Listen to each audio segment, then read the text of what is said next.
Yeah. There we go. Okay, for some Yay. reason, hey guys, it's working on my phone, but not my laptop. Okay.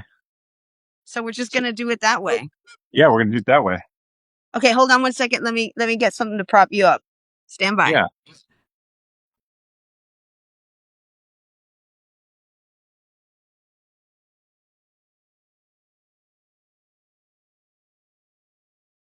All right. Yay. Hey Jeff, it's been a How minute. you doing, buddy? All right. How are you Long doing? time. I haven't seen you since Nat Geo. I know it's been a couple years. I've had a baby. Things have changed. There's been Yeah. lots of changes. Yeah. So we got a bunch of people on right now. Hold on. Sorry. Look at that. What's going on? Okay. Here we go. So everybody, just give a thumbs up if you guys are hearing us, just to make sure we're not talking to nobody. You see anything, honey? Because this is where my screen freezes again. I'm troubled by my father. Okay. Yeah, they see us. Okay. See, it's weird because on my laptop, all my live chats always freeze. I'm getting thumbs up and hearts. Okay, good. Love the thumbs up and hearts. Yeah, she's getting stuff on her phone, but for some reason the laptop, it starts in and you guys all come up and I see all your names, but I don't see any of your messages. So she has to write the messages down because for some reason on this computer it's not scoring all the other. Anyway, let's go. We're doing it. We're doing it, Jeff. Yeah, man. So guys, just want to introduce you to my really close friend Rachel Levin, and she's I mean, we've known her since she was a kid. Like you were 26 or something, I think, when I met you. That's right. In Baghdad, you and Chris Hondros walked into our bureau over there. Actually, no, sorry, Kabul. Yeah. And you were looking for a way to get some material out to transmit. And that's how we met. Oh, I think that's really funny. I've forgotten how I knew that you were one of the first people to buy anything that I had video wise because I was still a print reporter for Reuters. Yeah, that's right. You guys were shopping it around, and I forget what the story was, something with the U.S. military, and we didn't have any footage, and I'm like, I'll buy it.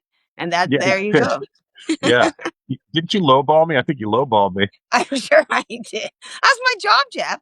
You had that I was NBC protecting money the and you resources. lowballed me. What was your first video, man? You had to I think you had to earn it. You actually bought my first video and then CBS bought my war footage from this, like a similar situation like a couple weeks later that really made me realize there was real money in television. Yeah, exactly. And then you went on to 60 Minutes and boom, your career went crazy. There you go. But so Rachel has had a really great career. She was at NBC, and prior to that you were at CNN, if I remember correctly, right? Yep, I was a little pup in CNN. Actually, I started in the Mexico City bureau, believe it or not. I started in Mexico City, then I went to Miami, then I left CNN, moved to Spain, and then 9/11 happened, and I started working with NBC and covering the Middle East. And then eventually made my way back to Mexico with Al Jazeera English. And was running the bureau there and correspondent for 8 years, really at the height of the drug war. It was when Calderon had really declared war on the cartel. So it was interesting to go from like Baghdad, and Afghanistan to a kind of different type of war, if you will. Yeah, and I think I remember correctly when I asked you who the correspondent was. Just we're reminiscing while we get into this Mexico story, guys. But you had worked with Tom Aspel, who was a really famous correspondent from New Zealand. Yep. And I have a cross story that I don't know if you ever knew, but when I was at Chapman before it became a large super base, it was just like 200 people, and it was all CIA guys and special forces and some 82nd guys doing perimeter security. And we started getting rocketed in the morning. It was real early in the morning, and Tom and his cameraman were up super early, and they had gone to take showers, and I'm naturally a late sleeper. So this firefight started happening on the base, and there was like almost no security at all. I'm getting some feedback. It's probably from your phone, maybe. No, I don't have your volume on. You said it on that. Yeah. Okay. So so Tom and his cameraman went to take showers, and the firefight started happening. They were shelling us, and I ran to the perimeter across this big field. They were shooting at me the whole time, and I got to this berm, and we were there for like 3 hours. They were trying to run um, these car bombs, truck bombs through the front gate. Yeah. And I kept looking around and I didn't see the NBC guys because they were the only other guys on the base. And this whole thing went on for hours and you couldn't get across this field. And it turns out that they got stuck in the bathroom and couldn't leave because there was Oh sound God. going through the tents and everything. And so he was so nice. I went, and I was talking with him and I said, like, Tom, like, what, I don't even know where to sell this stuff, because I was working for Reuters. Yeah. And I feel bad that you didn't get across there because of so much heavy shooting. And he was Yeah. like, oh, mate, don't worry about it. He said, it happens sometimes and you got great stuff. You should sell it and all this stuff. And I didn't Yeah. know at the time, I didn't put the connection together because we'd already met, but I, for some reason thought you'd left the country. And I guess he was working for you. He was probably working for you doing stuff. Well, yeah, I mean, I was help managing the bureau, but yeah, he was a great guy, Tom Aspel. He was, he had covered Vietnam, so he was that generation there, which I thought was so interesting because, Afghanistan was my first conflict zone and I was 26. And all of a sudden, you're working with these reporters that have been covering war since, the 50s and the 60s and these, huge names that had, covered obviously Vietnam and Central America and so it was, and he was one of those. So he was one of those guys that just nothing fazed him. He had just seen it all. So it was like, they're shelling us, I'm Yeah. No, he going was to have like my that. cigarette and coffee and wait for this to be over. Yeah. He was like that. I got the sense he was like that. And he was so nice about it. The Yeah. strange thing was he wasn't ultra competitive like a lot of them because he'd been around No, so long, he no. didn't care Yeah. at that point. He didn't have a big ego. I think he was like, I've done it all. And he started as a print reporter and I believe it was a print or radio and he was in Vietnam. So I think like for him, this was, hey, I'm just still in the business and that's great, Yeah. Yeah. And he was older at Yeah. that point. And I think he died of cancer a few years ago, maybe 10 years. Yeah. Yeah. He was smoked a lot, but he was one of the favorites. Like when Aspel would come on assignment, people were Yeah. excited to see him. Yeah. And it was one of those things where we've had a conversation. We've talked about two people other than ourselves, and both of them are not with us anymore. I know. One died of cancer, and Chris, I've talked about him before. You were good friends with Chris, and he was my roommate, and he was killed in Libya. And it's a weird sort of small circle of people who did this kind of work. I'd say probably 100 people in the world were doing that kind of work for as long as we were. I know. It was quite a formative experience, and it took a special type of person to go in. I mean, when I went to Afghanistan, I was begging to go. I was just starting out, as you said. I was like a really kind of junior, and I was at the AP in Madrid. And after 9/11 happened, I went to Berlin to get visas to all the stands surrounding Afghanistan because I thought, okay, the only way I'm going to get sent in by a network is if I have a visa that no one else had. And sure enough, that's exactly what happened. So the AP needed someone to go into Uzbekistan. I was like the only person in Europe that had that visa. And I went and then crossed the border into Tajikistan, met up with NBC folks. And then a month later, I was sent into, to Kabul. So now that I'm a parent and my daughter would say at 26, oh, I'm heading to a war zone, I would be, I'd have some strong feelings about that. But at the time, it was just very focused. It was like, this is the biggest story in the world and I want to be there.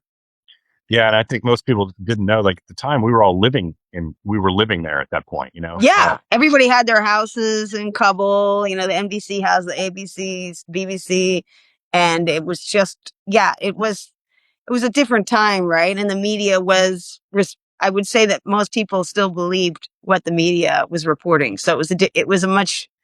I feel for journalists now. It's a much harder world. Yeah, and I think when we talk about your job when you went to Al Jazz, I think a lot of Americans don't understand because there was so much propaganda surrounding Al Jazeera. Oh my God! Hey, is your other computer still on? Yeah, can you hear it? But no, I'm not on it.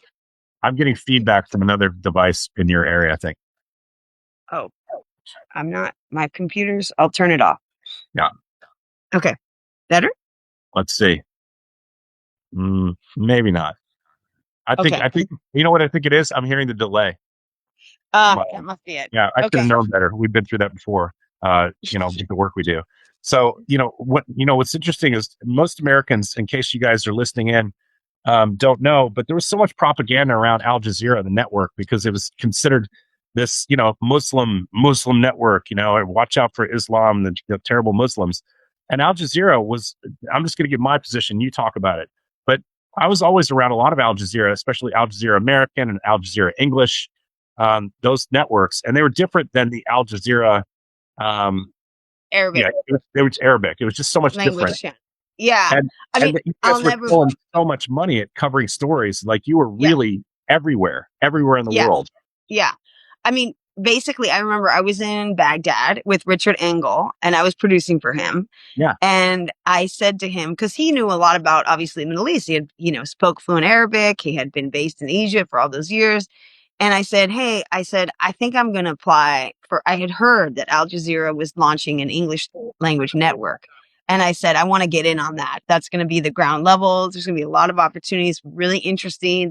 Their whole idea was like reversing the flow of information. So for your viewers, normally what happens is, the Western media tells everyone else in the world, this is their perspective on what's going on in the world. And Al Jazeera English was saying, actually, we're going to have our reporters in the region and our teams all over in the East, right? And we're going to we're going to reverse that current of information. And we're going to tell you from our perspective what's happening here to the West. So I thought, oh, that is so interesting. So I said that to Richard Engel. Hey, I'm thinking about joining Al Jazeera English. And his two words were, Rachel, career suicide. He's like, career suicide. If you do that, you're going to be untouchable. And he couldn't have been more wrong. I mean, we joke about it now, we're obviously Richard and I still know each other and I respect him a lot, but he basically was wrong, right? Like it was an incredible opportunity. We got to cover stories all over the world. They put money into areas, Yemen, I mean, anywhere. And where the American networks were not interested and and they were couldn't not. get mom could not get there. No, they What? couldn't get there and they didn't want to commit the resources because everything, when you're working for an American network at that time, at least for NBC, less so for CNN, you always had to have a US angle. I remember once I was in Baghdad, we had this phenomenal editor, it was really well known, named ML Flynn. She was like, storied foreign news editor from NBC. And I pitched this great story to her out of Baghdad about women, like women's groups that were kind of trying to preserve their political space right after, obviously Saddam had fell and there was all this influx of what's going to happen with the new government. And interestingly enough, women in Iraq under Saddam had much more agency and much more political power than a lot of their neighboring countries, because for the most part, Iraq under Saddam was not a very religious country. There was more, autocracy. Exactly. But anyway, I pitched this great story to ML and she said, Rachel, it's a great story. Are there any Americans involved? I said, Yeah. no, it's an Iraqi story. And she Yeah. said, I'm really sorry. We can't do that. We're not going to be able to get that on nightly. So it was refreshing to go to Al Jazeera where they're like, we don't care who's, they never asked if there was an Arab involved. They never asked if there was an American. It was just like, is this a good story? Is this story worth telling? Great. Let's do it. So it was great. Yeah. And I would notice that, there were a lot of really great reporters at Al Jazeera that were going there in those early years and just getting shitbagged so much by the United States because of all the propaganda. But I always saw them doing very, really, really in-depth reporting. And they were everywhere. They were sort of like becoming like the BBC of the Middle East, where you arrived on the ground, you'd see Al Jaz there. And, they were covering, like you said, you had a bureau for Al Jazeera in South America, in Mexico. You know what I mean? Oh, yeah. And we're Argentina, covering Al Jazeera Haiti. stories, Haiti, the World Cups, all that stuff was happening in South America, and Al Jazeera was there. And I think most people don't understand, with the reach that network had and the amount of money they were putting in to tell those stories was quite fascinating to us watching it from the other side. And the other thing is when you have this idea, an American network, that, these are all these crazy jihadist Muslims running a news network. It's like, you're Jewish American. right? Oh my God. I had so much comment about that. I used to cover Cuba all the time because we were, Mexico City was like the closest bureau. And I remember one time I was there and there was this Jewish American tour that was doing a tour of Cuba and the kind of related to their Judaism roots, their Jewish roots, because there obviously were Jews in Cuba from Spain during, Inquisition, blah, blah, blah. Anyway, so this woman comes up to me and she says, "Wait a minute. Who do you work for?" And I said, "Well, Al Jazeera English." She's like, "But Rachel, you're Jewish." And I said, "Yeah." And she's like, "Are you from the States?" I said, "Yeah." She's like, "Oh my God, can you believe it? There's this Jewish American working for Al Jazeera, in Cuba." And it just And goes to, I get, it just goes yeah, to show it just goes to show how when American media get their hands and American public get their hands on an idea, how very difficult it is to counter that idea. I mean, I've known you yeah, for 20 plus years, and you're a solid reporter. You've always been a great producer, and you were a yeah, correspondent for Al Jazeera. You were both a producer and a correspondent for them. yeah, yeah, You would yeah. It see was funny. the Jewish girl on Al Jazeera telling stories out of South America. I know, but that actually, I think, says a lot about them. Like, I people think have it these says everything. prejudices. And it's like, they didn't care. They didn't care what my last name was. They just cared, was I good at my job? Okay, great.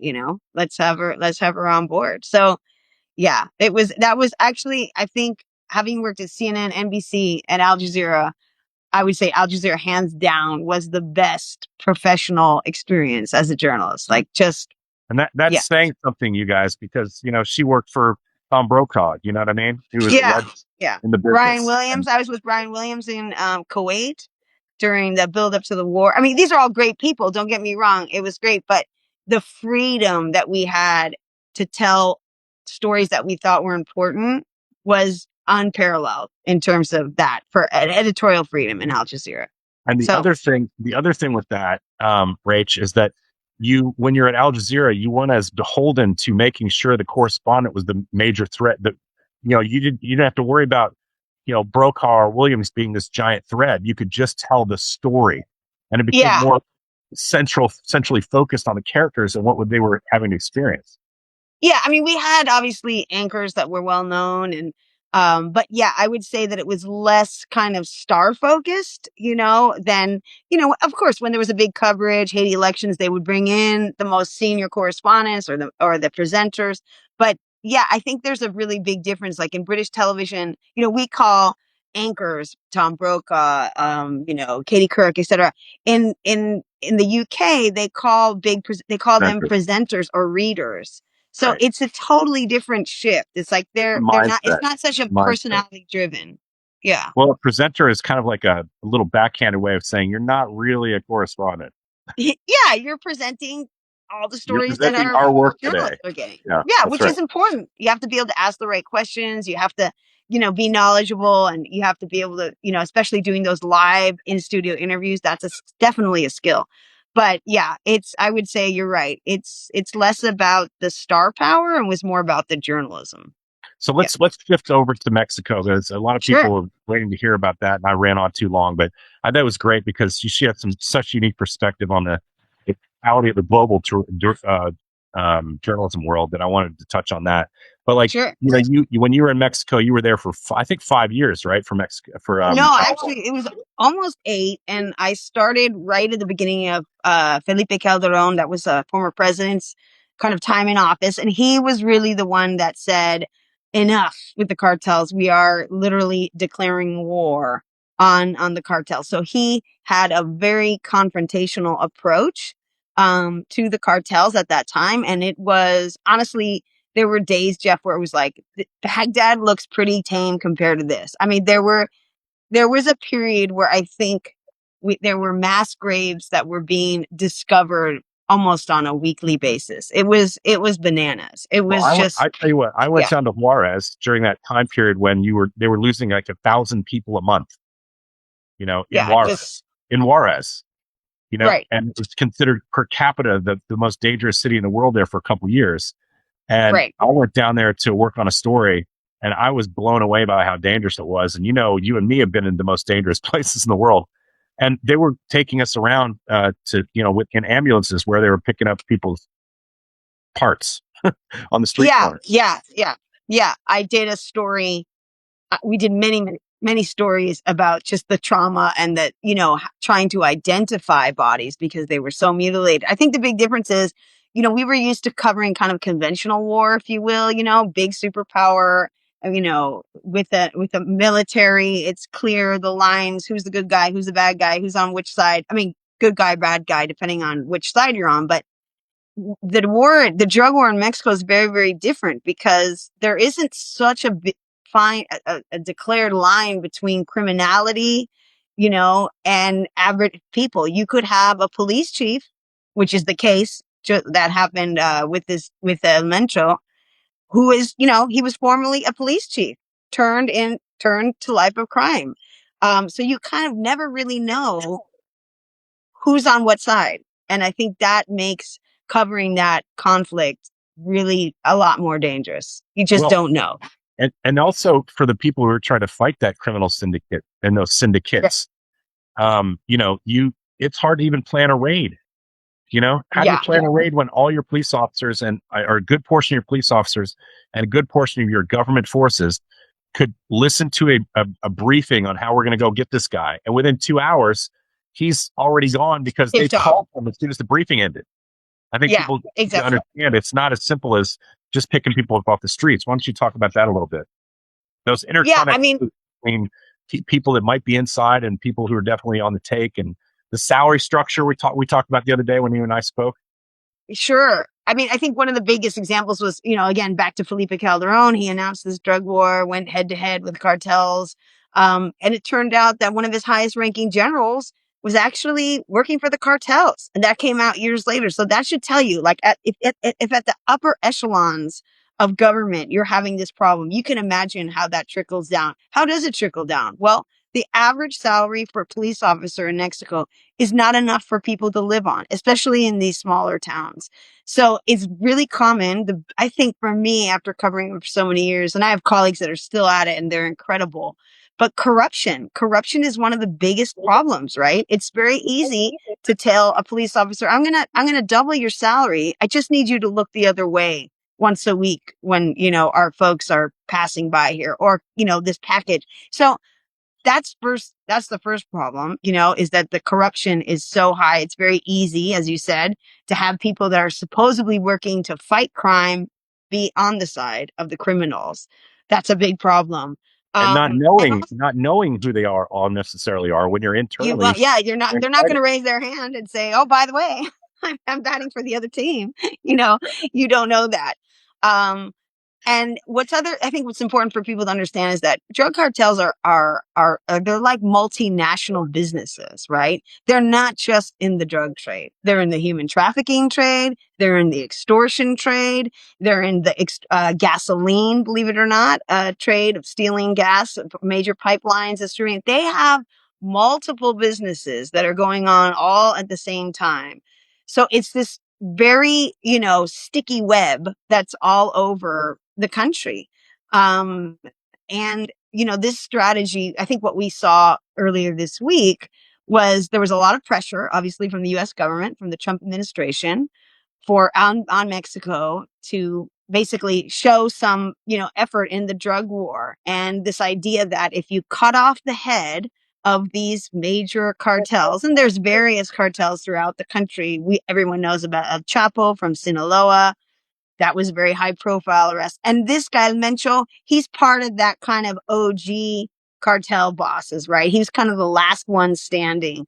And the idea is that if you get him out of the mix, somehow that is going to actually end the cartel. Which, as we all know, doesn't really work. Hold on one second, Jeff. You just disappeared.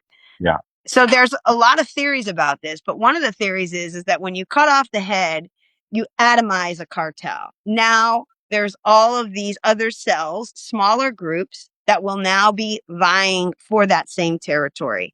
So maybe for a short period of time, you'll see kind of violence or lines of business get disrupted, but oftentimes it just reforms. And now you're not fighting one big group, you might be fighting three. So of course, the Mexican government needs to show that they're serious, that that impunity does not rule. But if you want to really attack this problem, It's so structural. I mean, all the weapons, most of the weapons that these cartel The United gangs States. have, they come from the US. Yeah.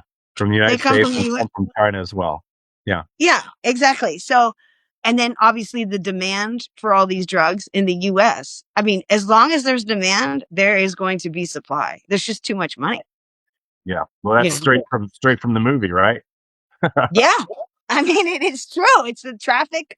There's some parts to the movie that are, kind of maybe not so politically correct, but the idea of, that this problem is not just Mexico's. It's, you have supply and demand, and you have to work on both of those. So it's a tough one. But what I thought what was really interesting was this explosion of violence that happened. So when I was there, we would see that, right? After a big chief or capo would be removed, there would be these kind of spasms where there'd be these roadblocks, these displays of violence. And the Yeah. gang that was most famous for that was called Las Zetas. I don't know if you remember those guys. Yeah. Yeah.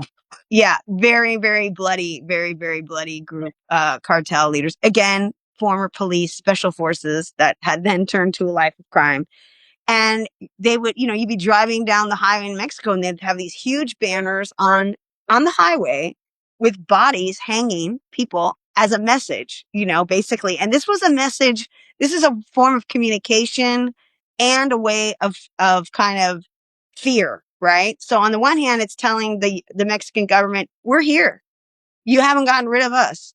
It's telling the population, if you don't play by our rules, this could be you, right? Um, and so that's, I think, what we also saw this week. What was new was how widespread that violence was. Usually it's in the kind of small town where it happens. This was everywhere. In fact, a good friend of mine was down in Puerto Vallarta with her two small kids, Right. and they had to shelter in place. Yeah. And it was, We had yeah, people writing me personally asking about what they should do in a crisis situation. And I was having to send them notes, yeah, like they were in a yeah. conflict zone. And I just calmed down and let it, they're not after you. No, They're after the people that were after their boss. And you just need to be inside and although I wouldn't advertise your America no, because I think it's not lost. Yeah. yeah, I mean, they do kidnappings too. I mean, but better just to stay inside and have somebody go get your snacks for you. Yeah, well, nothing was there. I mean, there were no snacks to be had because the whole area was shut down. All the stores, everything. They were like literally locked in their rooms for 2 days. But I think again, that was the way of, this. He's like, I'm not, even though I'm dead, even though I'm out of the mix, you're still going to be seeing my power, right? From all these other members of the cartel that were basically showing that they're a force. We're still here. You may have, and also this idea that three of him, including two other members, died on the helicopter on the way out. That's a little bit suspect. I'm sure it was basically, they didn't want him to have to go to a lengthy trial. This is all me, obviously speculating, but how many times, Jeff, would you have three people dying on the same Simultaneously on helicopter? the helicopter? Yeah, Yeah, yeah. So yeah. things happen there in Mexico. It's almost like a TIA kind of thing. This is Africa, right? It's Mexico. So one thing I noticed when I was in Juarez, which I think must contribute a lot to this cartel issue, which is in Juarez there were no public schools at all. They were all small. They were mostly small private schools. If you could afford it, most people couldn't afford it. So you had such a lack of education.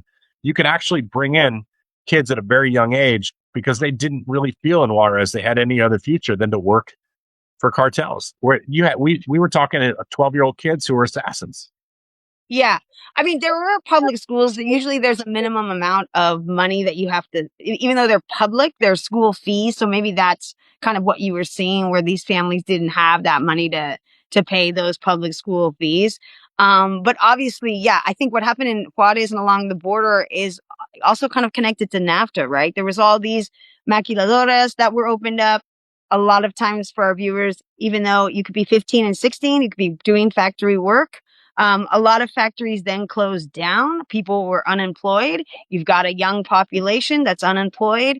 that doesn't do well, right? When you have these criminal gangs there, those are very easy targets to recruit. And a lot of times people are not given a choice. They're basically extorted and saying, you better join us. Otherwise, we're going to hurt your family. That's So right. not everyone who's in a gang necessarily wanted to start out that way. But they were forced into that life of crime. So it's a real mixed bag. And of course you have other people that think, oh, I'm living my dreams of having the great cars and the women and, et cetera, the kind of narco lifestyle, if you will. And Which it is a lifestyle. oftentimes is very short lived. They Yeah. live for tomorrow. That's it. Or Well, today. actually, Elemento's, this guy's wife is actually in her own right a pretty well-known cartel leader. She comes from a long line of cartel families, drug lord families. And so it's a culture, right? Like this isn't a foreign, it's kind of like when we were in Afghanistan and people would talk about the Taliban as if it was this foreign entity that came into Afghanistan. And yes, Pakistanis were involved. There's definitely links to that. But these are people from the same town. You could be going to school, your teachers, your classmates, your neighbors, they're involved, and yeah, we can talk about that story that I told you the other day about my experience of getting to interview one of a top drug lord when I Yeah. was there. Yeah. Well, I was going to finish one more thing from Juarez and have you comment on it. But Sure. like you were talking about, you wouldn't have much of a choice if they were coming after you. And we found one square block in Juarez that was holding its own against these cartels. And basically they had every road in and out of their square block locked down and protected with firepower. And if you were in that square, you really couldn't leave. Because if you left, the cartels would pick you past their little checkpoints. And so people were just living almost like, like there was a siege on their block. Yeah. And cartels had it surrounded, waiting for kids and stuff to go out so they could recruit them and not let them go back home. I mean, that's how pervasive it was. Yeah. And it also happens with the migrants, right? So when the migrants are coming up from Central America on their way to the US, most of that business has now been taken over many years ago, actually, that the cartels took over that business. Before it was just like a coyote, someone, there was kind of a culture of coyotes that would be paid by these families and they would be taken up to the US. Obviously the drug traffickers saw that there's a lot of money in that. They slowly took over that business.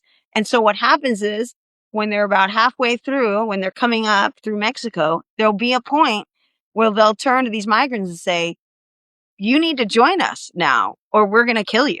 Like this isn't we're not taking you to the US, or we're taking you to the US, but you need to work for us. So it's, again, their presence and their power is pretty widespread. Yeah. When you were working there, did you have any trust issues that you would come across with any of the press that you were interacting with, worried that they were also cooperating with cartel? I would say that we worked with local journalists who I really felt were incredibly brave. I mean, these were people that really put their life on the line. Mexico has one of the highest murder rates of journalists in the world. I think at one point it was more than Iraq. And these people are reporting on their own community. They're risking their life to do that. And they ultimately, a lot of them have paid the ultimate price. So knock on wood, I felt like we had very well vetted local journalists that I just really respected, because I was like, wow, we get to fly back to Mexico City after this story and you've got to stay here. And whatever you publish, your life could be on the line. There were newspaper editors that would get threatened constantly. I ran into that too. I was interviewing people in Juarez, and I was interviewing these people that were like the drug cartel reporters, and they were constantly getting death threats and terrified to even leave the building. Their building had the kind of security that you would have at Fort Knox. Yeah. And I mean, the reporters and then the editors of the papers, and they were basically, I mean, it was kind of, it was devastating. It was devastating. So the people that really put themselves out there to report on this, I've got a lot of respect for them. Yeah. So let's talk about that story that you told me the other day that kind of blew my mind, where you were, well, let's start at the beginning. You were going there for another reason and ended up Right. getting an So interview with cartel yeah, leaders. you kind of touched on this, Jeff, which is that at one point there was this whole vigilante movement, and there's a great film that Matt Heineman put out. I think it's called Narcoland or Cartel Land. Cartel Yeah. Land. He was actually filming it when we were there, so we would cross paths with him all the time, and kind of that's a great way of understanding this whole idea of the line between criminality and justice.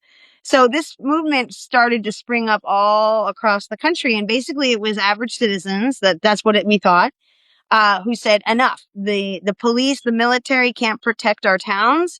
Our people are getting extorted. Our women are getting abused. There's been drugs, flowing in here. We are going to take up arms, and we're going to keep the bad guys out.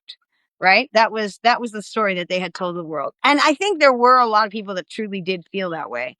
So anyway, I forget it was Talapa, but it was a small town, and it was in the area of this drug lord named La Tuta. And they were called, oh God, what was the name of their drug? The Knights of Malta. It's I'll think of the name. Anyway, at that time, they were one of the biggest cartels in the area. And this guy, La Tuta, had been on the FBI's most wanted list, Mexican government, etc. And there was this town that was standing up to La Tuta, and they had a very strong vigilante movement. So we went down, we said, okay, we're going to do this story about how the town is protecting itself. So we spent all day with the head of the vigilantes, who was a teacher by day and a vigilante. That was his night job. And His Latuta side had hustle. actually, His side yeah, hustle. I think he was an elementary school teacher. Yeah. And Latuta had also been an elementary school teacher. So at one point, this guy tells me that actually he and Latuta had gone to school together as boys. And I said, wow, that's really interesting. That's Spent for a whole, everybody listening here. We call that burying the lead. yeah. Telling you the most important information at the end of the day. Right. So we're going around with these guys with the guns, with the checkpoints and everything. We have the whole story. It's about, I don't know, 5 o'clock at night. And as we're kind of breaking down, and I said to my guy, hey, I know this is crazy, but I'd love to talk to your old schoolmate, La Tuta. And he says to me, you want to interview him? And I said, yeah. And he said, well, I can help you with that. I said, whoa, hang on. Didn't we just spend the last 6 hours talking about how Latuta and his gang were enemy number one for you guys? And you're, you're setting up all these blockades, and these are, this is the boogeyman. This is the worst of the worst. Are you telling me now that you can arrange an interview with him? How was that possible? He said, well, Rachel, do you ever read Gabriel Garcia Marquez, the Colombian Nobel Prize winning writer, Love in the Time of Cholera, really famous? I said, yeah, actually, one of my favorite authors. He said, well, in his books, you have these scenes sometimes where these generals, they're going to war by day, and at night, they'll sit and play chess together. And I'm like, yeah. He said, well, that's kind of how it works here. So I was like, he said, if you want to interview him, wait for a call. I'll have someone call you tonight. I thought the guy was bluffing. Of course. I'm like, this is ridiculous. But you always, as you know, Jeff, even the most ridiculous things, you have to kind of give it a little bit of credence. So went back to we bought a burner phone and back to the hotel. And sure enough, that night we get a call from one of this Latuta's former students. It's a woman, by the way. She talks to me for like an hour, kind of feeling me out. And then she says, okay, tomorrow I want you to go to this town, and you're going to check into this hotel, and you're going to wait for another phone call. And I called my editor in Washington because, of course, as you know, with safety, I'm like, look, here's the situation. Look, I'm just going to go see this one drug cartel leader. I'll be back tomorrow. Yeah, exactly. It's not like Baghdad. You don't go with security. So you guys know, when we are in war zones, because of the dangers to journalists, a lot of times networks hired former military as security for the journalists. But we didn't have any of that in Mexico. Nothing. So I said, okay. And he's like, well, do you want to do it, Rachel? I said, yeah. I talked to my team. We were all women, 3 women and 1 guy, a local fixer. He said, let's do it. So sure enough, we drive into this town, and kind of like what you were talking about, as we're coming into the town, we see the military vehicles like going the opposite way. I remember I saw some burned out military vehicle. Yeah, I'm like, okay, I'm we're here. going in the heart.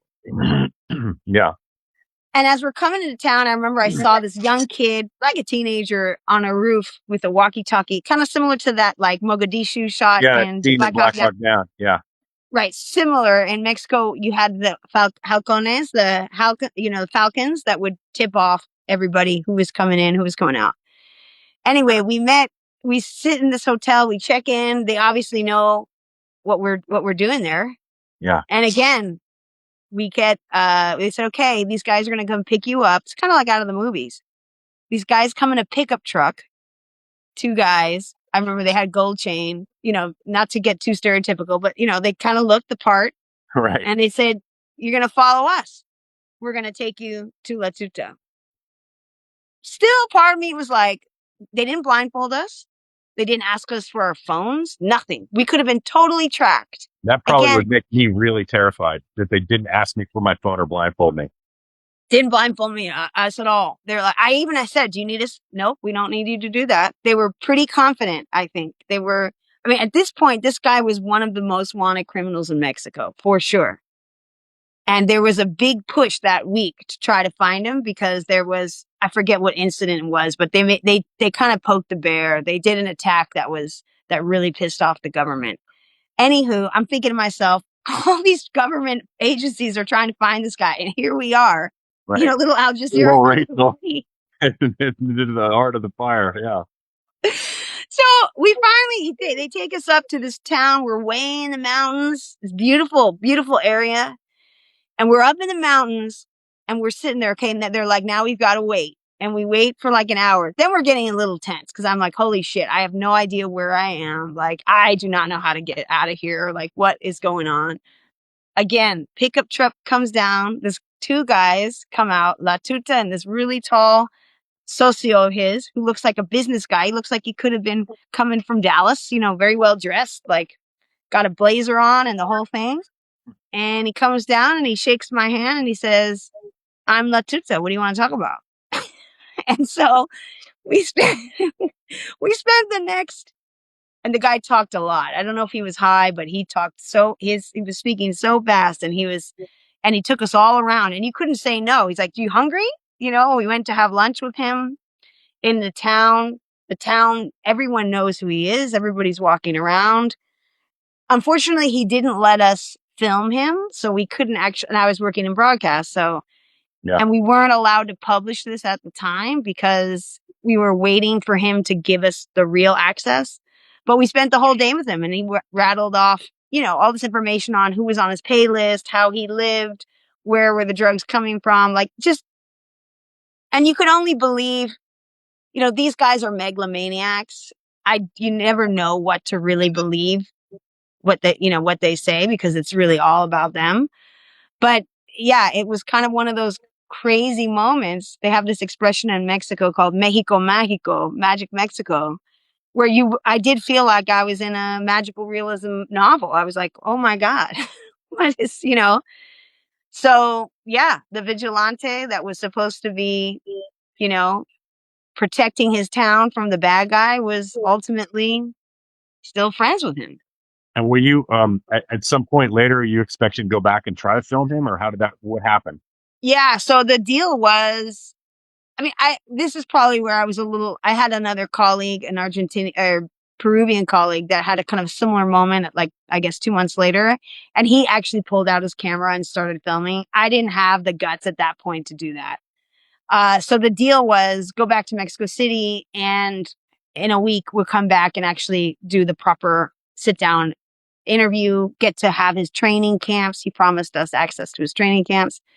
But after that, the military really ratcheted up the pressure on him. And he was eventually arrested. I don't know if he was killed, but yeah, that window closed.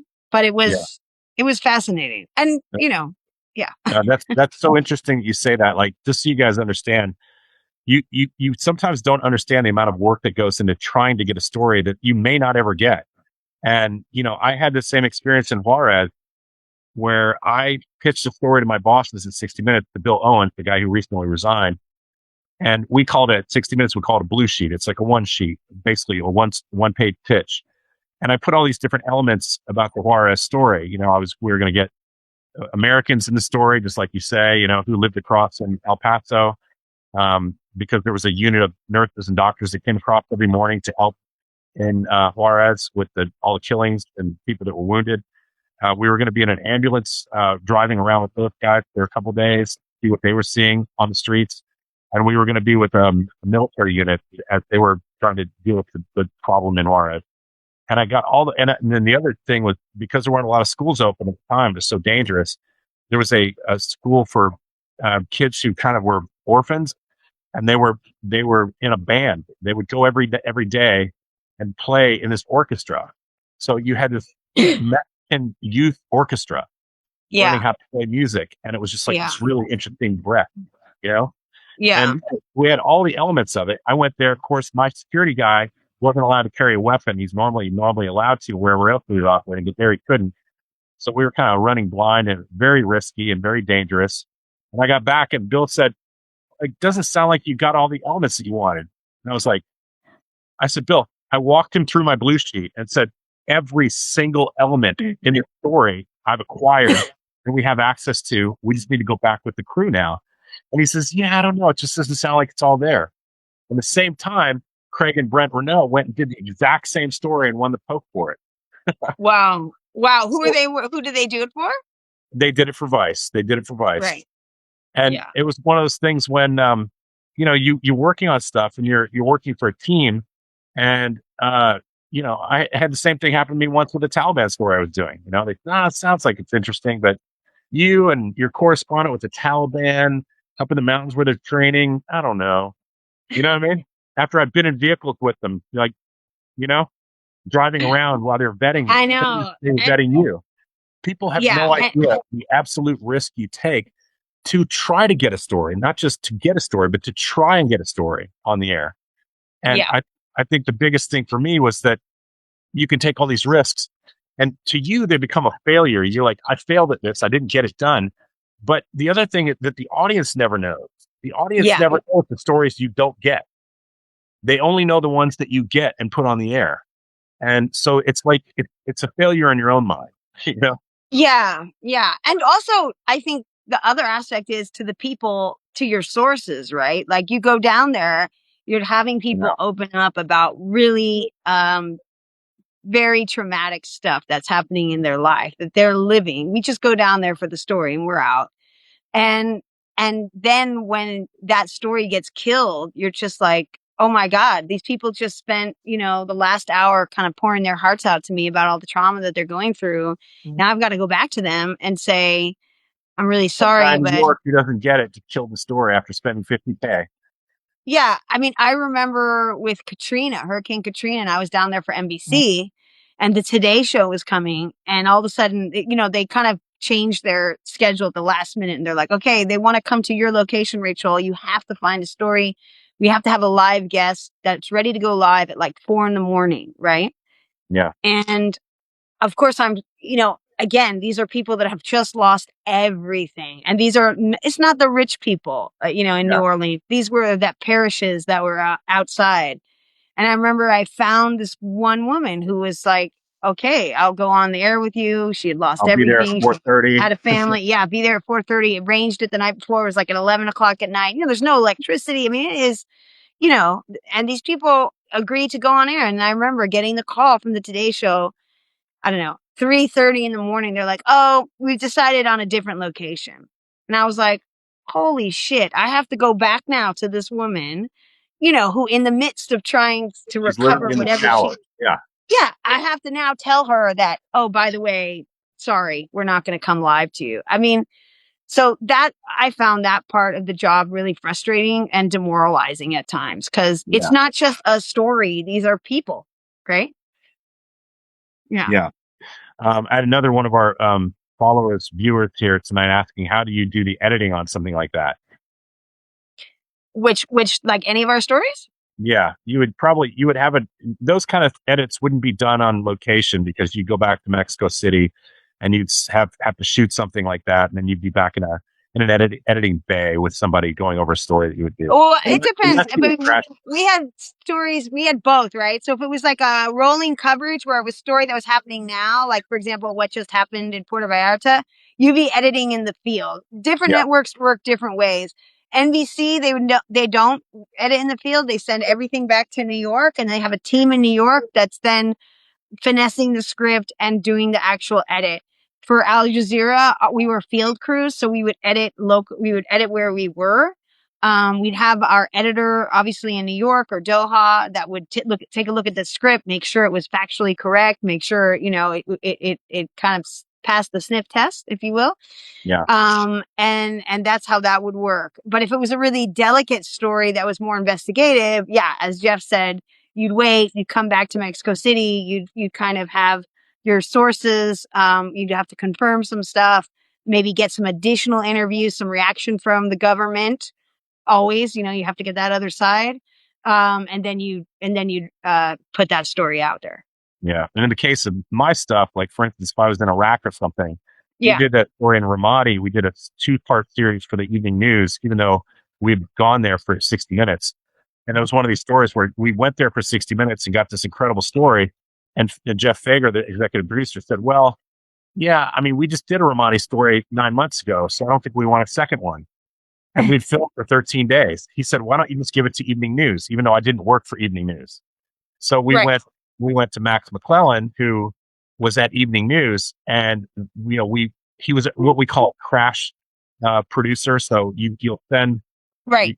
you'll send your stuff from Baghdad back over the satellite, and you'll have a producer on the other end. They'll be working with crashing that piece for you. Crashing it means Yeah. you're doing it in fast time, trying to get Yeah. it on the air soon. So we did Yeah. crashed 2 pieces for the evening news, and that's how we won our first Emmy. And Max never set a foot in Baghdad, not one. Yeah. Yeah. That's Exactly. how those things work. And then for 60 minutes, we were very seldom would ever edit in the field unless we were going to stay in the field. We would normally come back and write a script. Sometimes we write a script on the plane. Sometimes we spend a month writing a script, and you could have a turnaround that would take 2 or 3 months easily. So it just depends on the kind of news organization you're working for and the kind of work they're doing. So, Rachel would have done stuff for the morning shows, and that's definitely fast crashing stuff, evening news, crashing stuff every day. Whereas mine was sort of more time consuming, and more time, long format stuff. So it just depends on the medium. So what do you think is going to happen with the situation in Mexico? I know you're living in Bali, and when I talked to you the other day, you were like, I told you about the American Canadian hockey game, and you didn't even know they played for the gold medal. That's how far away I follow from the world you are. Just not hockey, Jeff. Yeah. That's Olympics. Yeah. What I think Mexico's under a lot of pressure. I think that, the timing of this was really interesting, right? It's right before the State of the Union. I think Trump wanted to have some kind of wins, in terms of the drug war, showing that he could boss around Latin America. I think, obviously the World Cup is going to be partly played in Mexico. So there's a lot of pressure on the Mexican government to show that it's safe. I think a lot of people canceled their holidays to Mexico after seeing this, the reverberations of what happened. So I'm not sure, how successful they are in showing that it's safe now that, considering, I don't think they were expecting that reaction. Yeah. That reaction. So I think, this is kind of like, in a way, the spectacular low-hanging fruit. Let's get these bad guys. It's splashy, gets all over the news. It's important, obviously, to get rid of people that are at the top of organizations. But I don't think much is going to change unless there's like real structural changes that are happening in Mexico and the US, quite frankly. The problem is it's not gone away. It's, if anything, these cartels get more diversified, more sophisticated, and they're really, it's pretty intractable. So I think a lot of Mexicans are really fed up with it too, and they feel like we're being held hostage by these gangs, the whole country. Where do you think the Mexican president, Claudia Sheinbaum, stands in this whole situation? She's in a tough position. She's in a tough position. I mean, her predecessor, who she came after, Lopez Obrador, Manuel, AMLO, he was famous for saying more hugs, less bullets. So a lot of people felt like he was too soft on the cartels. She's a woman, right? So she has that dynamic going on as well. She's obviously decided that she needs to take a much stronger hand. And that's what we're seeing. She's also been giving, they've done something unprecedented where a lot of these kind of high ranking members have been sent to the US for trial. And they're not usually, in the past, when I was there, Mexico did not want to send those guys to the States. They really felt like, we're going to try them. They're criminals in this country. Our justice system works. She's taken a different route. So I think, yeah, she's in a tough position. I think she needs to show force. But again, will this actually have an enduring impact on slowing the flow of drugs, on changing, the criminal structures in Mexico? I don't know. That's a pretty tough one. But she's definitely come out showing that she's, she wants to show some might. And that's what she did. We're gonna take a couple more questions from folks here. Soko is asking if anyone in Mexico is reporting, or has the reporting been quelled? I mean, I think we handled that a little bit, but I'll let you talk about that a little bit yourself, Rachel. Yeah, it's been many years since I've been reporting from there, but I think that's just an ongoing issue, right? Like, if you're a Mexican reporter covering crime, you know that you're at risk, and that the government really can't protect you. So I think that's just ongoing. Yeah. It's a terribly terrifying story to cover. And in Mexico, I don't want this to sound, it is the only story in Mexico that matters to the rest of the world. The drug trade and cartels, and immigration is obviously another one, because they're flowing through Mexico to come to the United States, or they're coming from Mexico to the United States. But it is certainly the number one story, as it has been for a decade or more than that, 20 years. Yeah, I mean, I think Mexicans, when I was there, they would get really frustrated that narrative. They would say, like, what people associate the country with is narco violence, and obviously Mexico is a beautiful, incredible country with lots of other stuff going on. They have a tech scene, agriculture, tourism, like music. I mean, all the things, right? And interestingly enough, Juarez, actually, there was a period where it went through a very, very rough time, but then it came out of it, and it was and it was a very safe city. So I think Mexicans, a lot of times, at least my friends that are there, they get frustrated that the only thing we talk about in the American press is the drug violence, and we don't talk enough about all the goodness that's happening there. So, I guess that's on us as the media, because, as we know, Jeff, if it bleeds, it leads. And, the sensationalism, people want to read stories that really jump off the page. And that story that you had about that, orchestra and youth orchestra that's powering through in the midst of all that chaos, that didn't make the evening news. Well, it probably should have, Yeah. Yeah. There's another question here from Jacqueline. She said, I've heard the cartel used AI to make videos look more extreme, more extreme violence. Is there any accuracy to that? I don't know. I would not. I wouldn't put anything past. The cartels are very sophisticated. Like Rachel was saying, Sure. they're like American companies, and they're just doing illegal things, and they have the same tech and the same business savvy that any other American company would have. And it's hard for people to wrap their feet around that. These are not dumb people. They don't become billionaires with their own armies and their own sort of shadow governments without being extremely smart and knowing how to manipulate the system. So the fact that they would learn how to use AI would not surprise me at all. Hell, Trump knows how to use AI. He did a Yeah. video the other day of him Exactly. Canadians. Exactly right. Yeah.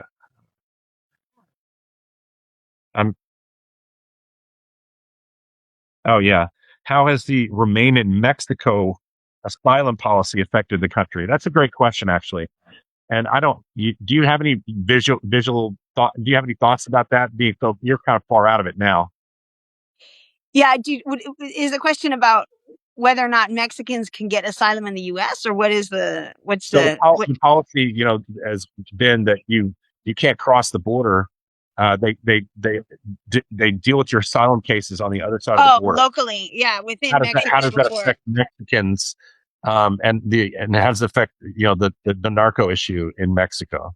Yeah, my guess would be that the U.S. government would want everything to do to keep that policy in place. I don't think there's going to be extra sympathy because of the violence, and that now sadly those asylum cases are probably going to just stay across the border. I don't see, if anything, I think it would actually strengthen his resolve to say this is exactly why we don't want people crossing the border, because there's this violence on the other side, which is JP ridiculous. wants to know if we think that, I don't know if you even know about this, but you're like, just so you guys know, she's in Bali. She's 13 times. No, I'm a news hound. But I don't know how much every you know day. about Samantha Guthrie's mother disappearance. Oh And all that yeah, stuff. of course, So of course. the question was, what do we think about the Samantha Guthrie kidnapping have anything to do with NBC News?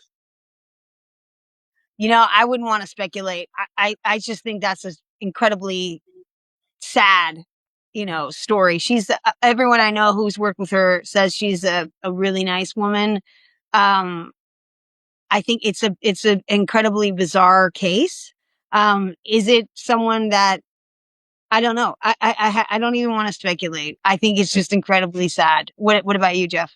I don't know. The problem I have is, there's a part of me that's still a journalist, and I'm really, so what you guys are, I think what I provide and what my colleagues, when we come on these podcasts, provide is what you get from us that's different than other people, perhaps, is we're not Joe Rogan, we're not somebody else, but what we give you is the ability to see inside the working mind of a journalist.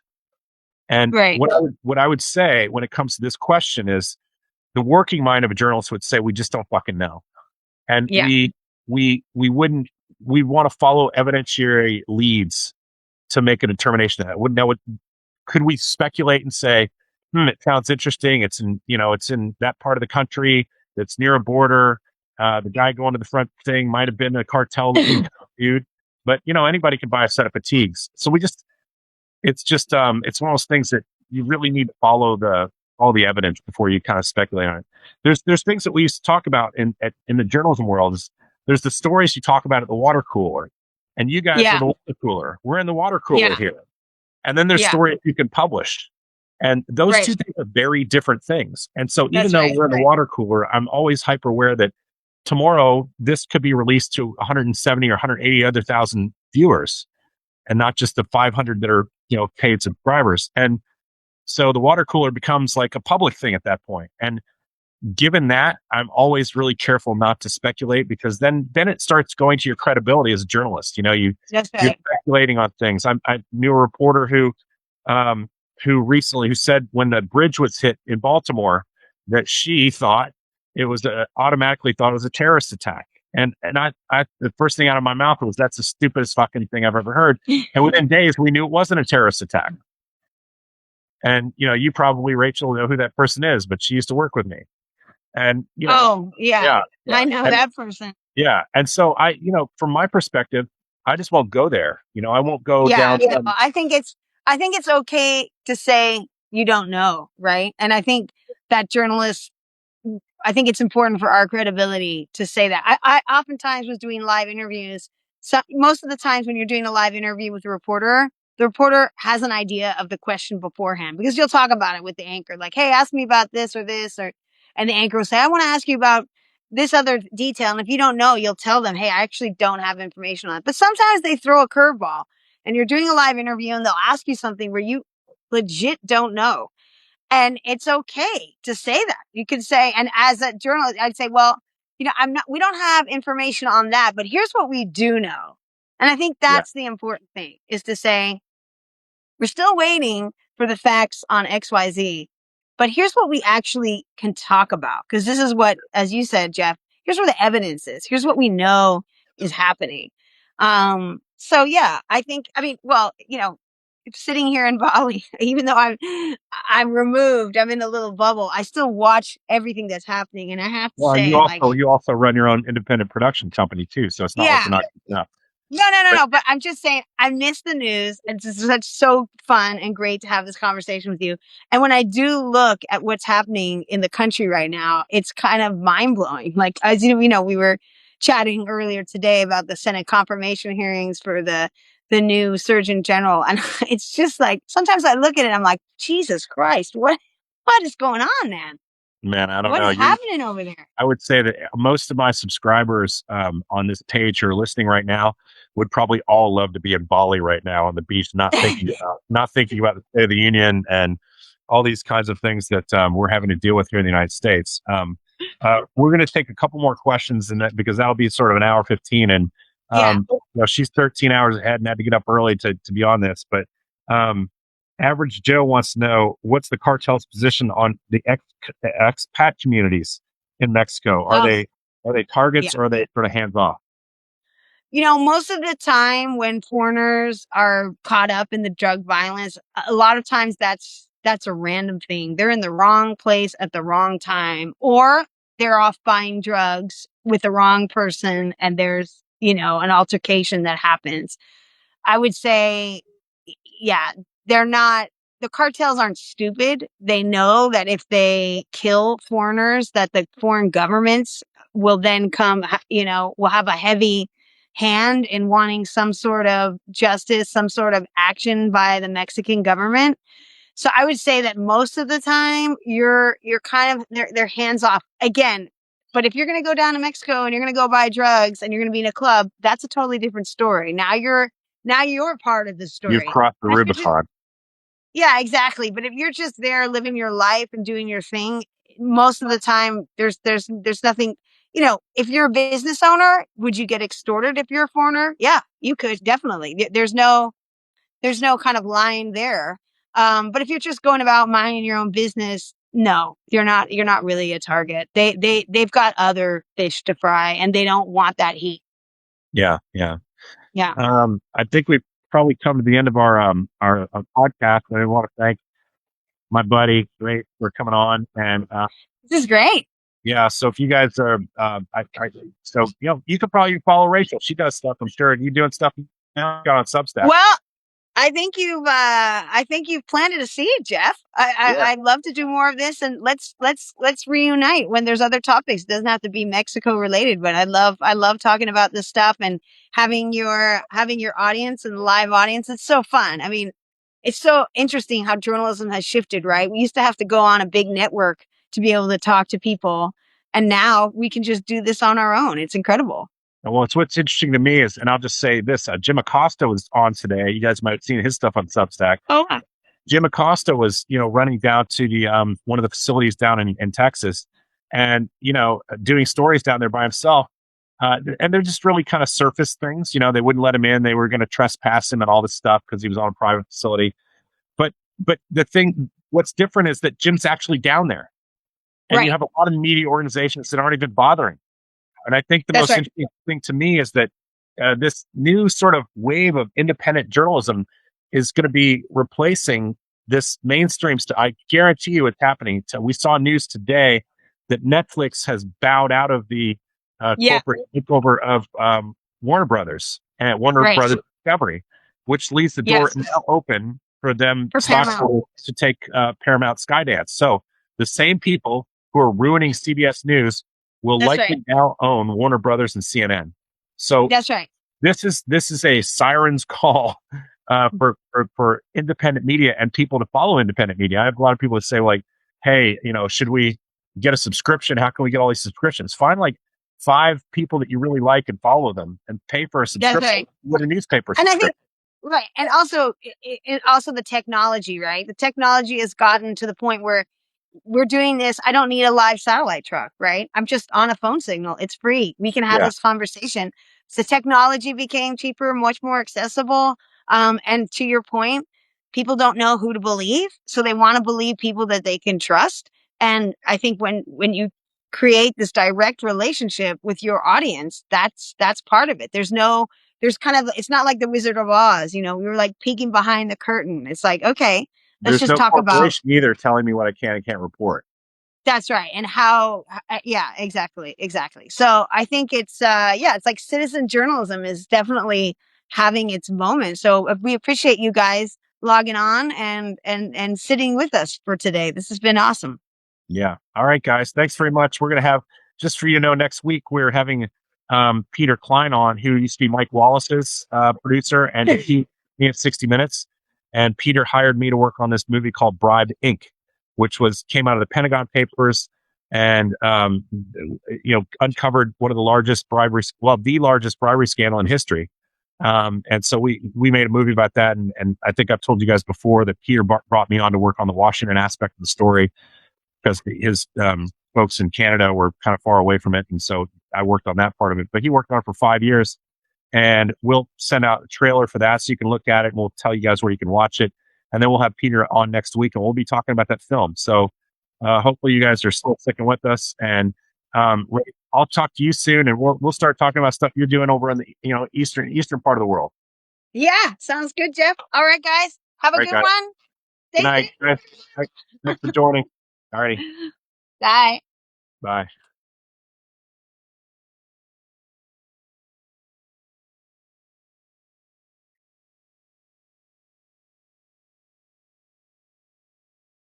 Well, it's not letting me